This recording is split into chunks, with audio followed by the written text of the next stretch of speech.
இந்த நெஞ்சில் நிற்கிறது. பட்டு சீடைகளும் நகைநட்டு பாத்திரமும் உன்னை கேட்டேனே சண்டை போட்டேனே அது கண்ணில் நிற்கிறது. ஜாதி மல்லிப்பூவே தங்க வெண்ணிலாவே ஆசை தீரவே பேசலாம் முதல் நாள் இரவு.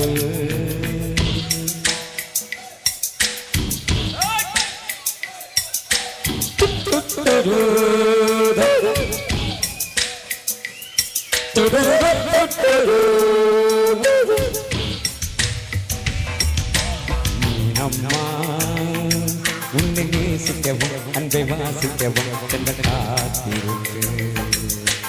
அம்மம்மா உன்னை காதலித்து புத்தி வேதலித்து புஷ்பம் பூத்திருக்கும். தென்றல் வந்து சொல்லிவிட்டு போக முதல் வந்து ஒட்டிக்கொண்ட போது வந்து காதல் மட்டும் தகுமின்றி வாழும். நாம் மோகன பாட்டி செய்தோ முழு மூச்சுடன் காதலித்தோ. நம்மா அதிகாலையிலும் அந்தி மாலையிலும் கொஞ்சம் ஞாபகம்